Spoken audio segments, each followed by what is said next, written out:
what are the McDonald criteria? Yes. And why are they important for an MS Yeah. diagnosis? Just before we embark on the McDonald criteria, I mean, just to say the obvious thing, which is that people have been diagnosing MS for over 100 years. We did that before the McDonald criteria. We did it with reasonable accuracy without the McDonald criteria. So this is a kind of bolt-on sophistication, which we'll talk about. But the majority of the work in diagnosing MS is just talking to someone and listening to what they've got to say about their symptoms. And the neurologists will be asking themselves, is this a typical symptom I'm used to hearing from someone with MS? And then examining that person, examining their vision, the way they move their face, the way they walk, the way they move their arms and legs, having their reflexes tested and their sensation tested, all looking for signs of damage in either the brain or the spinal cord. So if you find someone who's had 2 attacks of symptoms that are typical for MS, that you recognize as a neurologist, you've heard before, you examine someone and they've got signs of damage to the brain or spinal cord in a way that's typical for MS, you're a long way towards diagnosing MS, well before you've invoked any criteria. So the McDonald criteria are named after Ian McDonald, who's a person, a neurologist who lived and worked in London at Queen Square and did fantastic research. And in 2001, he led a committee that was designed to come up with criteria to establish a firm diagnosis for MS for people going into research studies. That was the important aspect there. It was making sure that anyone going into clinical trials or in a research study definitely had MS. I'm told that Ian McDonald actually was rather sleepy during one of these meetings and slept through quite a lot of it and woke up to find that his criteria had been written out. But I mean, who knows the truth of that? So what the criteria do is try and make things operational that people have been doing in the past. And so those early criteria were really saying much what I've said. We need one clinical attack, followed by another clinical attack, followed by signs on examination that the brain or spinal cord has been damaged. And then you can say someone. And the MRI scans were used as evidence for attacks of MS, of inflammation in the brain, that the person may not have experienced. Because we know that for every one attack, someone will have had 5 to 10 areas of scarring in the brain from inflammation. So you can have someone who's had 1 or 2 attacks, but their MRI scan shows that they've had lots more inflammation in the brain. And that reassures you that they've had multiple episodes of sclerosis, multiple sclerosis. So that's how this all started. And there have been multiple iterations of the McDonald criteria, the last being in 2024, which we'll come on and talk about. And they're designed to do 2 things.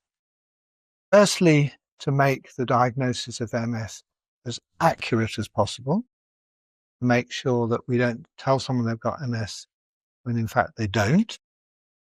And in particular, we don't put someone in an MS trial who doesn't have MS. And secondly, to diagnose MS as early as possible. And both of these things have come about because we have effective treatments now, which we barely did in 2001. So now we're pushing to get people onto effective therapies as early as possible to get the maximum benefit. But we also don't want to expose people who don't have MS to all of the side effects. So those are the 2 challenges, being accurate and diagnosing MS. So what we've ended up with in this latest version is that it's even possible to diagnose MS in someone who has had no symptoms. And you may think, well, that's a bit strange. But think of it a bit like breast cancer or prostate cancer. Wouldn't we want to be able to diagnose those things really early, even before they caused any symptoms? And that's the whole point of the screening tests for breast cancer and prostate cancer. So the world of MS has moved in that direction. We're saying our treatments are so effective, we want to get at people before they've even had symptoms. So some people will have heard about radiologically isolated syndrome, long word, Yeah. which is when people have MRI scans for completely other reasons, like they've got a headache or they're in some research protocol for something or other.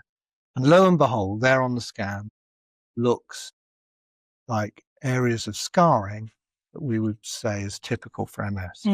And with one or two criteria that you have to tick, it's now possible to say you have the biological disease of MS, even though you've had no symptoms, and therefore we're going to say you've got MS, and we're going to start to talk to you about treatments. Previously, if this would have happened, you would have had to wait and see if there was attacks. Yes, Yep.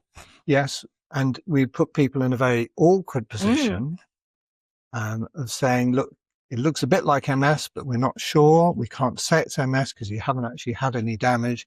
We're going to have to wait for you to have an attack, the damage to be done, and then we'll say you've got MS. Now we can be much more positive. We can say you have the disease of MS.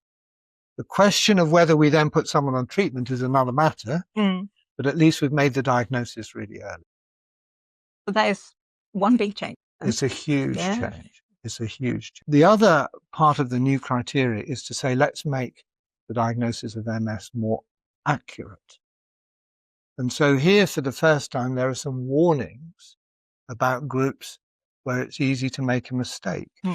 So if someone's aged over 50 or is a child, the criteria now say, be very careful about diagnosing MS and think of other things. And we will ask for a higher threshold of evidence before we say you have MS. And I think that's really helpful because we know that more mistakes are made when people are aged over 50 because brain scans in people in that age group, like me, can show some odd blobs and some scarring here or there for other reasons. And it'd be easy to misinterpret those as the scars of MS.